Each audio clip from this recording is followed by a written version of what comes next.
আসসালামু আলাইকুম রহমতুল্লাহি বরকাতু। দুঃখের সাথে লড়াই করতে গেলে দুঃখের গুলা হওয়া লাগে। আমি হইলাম প্রবাসী, হতা সত্য। যদি আমি গালাগালি হইরা থাকি হয়ে আমার ইম্বাস, কারণ ইউনুস ডাক্তার ঘোষণা দিয়েছ পুরুষ পুরুষ নারী সমান অধিকার। আপনার কথা বুঝলাম, পুরুষ নারী সমান অধিকার হইলে আমার একটা শর্ত আছে।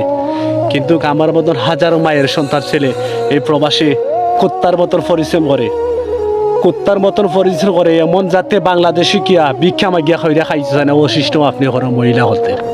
কারণ মহিলা হতে তুই সতর্ক হয় না, কিন্তু ওরকম শত শত মহিলা হতের ঘটনা হয়।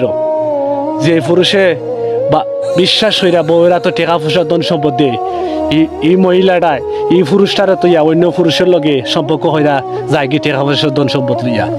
এগুলা জিনিস আপনি আইন দিতে পাই যাতে মহিলা সতর্ক হইয়া থাকে, প্রবাসীরা যাতে কুত্তা মরে মরে না গিয়া দেশ গিয়া, এইরকম আপনি একটা সতর্ক হইয়া দিন মহিলা হতে। যদি এরকম দিও না, মহিলা হতে সুযোগ পাই দিব আর এর চেয়ে বেশি জুলুম করে পুরুষের লগে। একটা পুরুষে জানে কতটুকু কষ্ট করে এই প্রবাসী কুত্তার মরা মরে।